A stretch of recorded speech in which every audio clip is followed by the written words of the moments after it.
If you grew up watching Looney Tunes like me, you have known what an anvil is your whole life. The heck does that have to do with anything?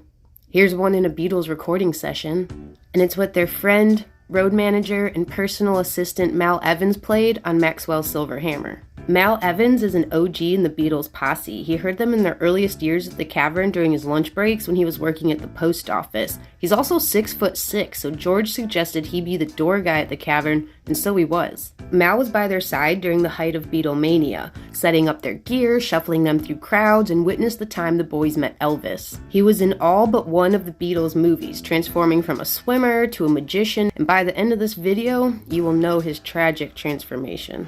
Mal contributed to the lads artistically, one time not even on purpose. He and Paul were flying to Kenya for a safari to take a break from all the mania. The two are sitting on a plane, their food arrives, and Mal says, "We'll pass the salt and pepper." Paul misheard and thought he said, "Sergeant Pepper."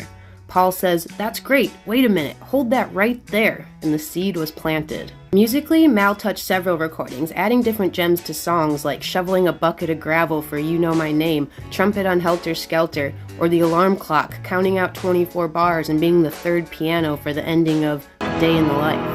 Mal Evans discovered Badfinger when they were called the Ivies and personally got them signed to Apple Records. He produced their hit No Matter What, which reached top 10 in both the UK and the US. After the Beatles went on to do their solo careers, Mal was still producing other artists and he was going through a divorce. He moved to LA, was involved in Keith Moon's Two Sides of the Moon album, and was partying like a wild man. He started dating a woman named Fran Hughes, and they moved into a duplex on West 4th Street, and Mal starts writing a memoir called Living the Beatles Legend. Mal's girlfriend Fran called his co-writer John Hurney to come over one day when Mal seemed despondent, upset, and allegedly on Valium.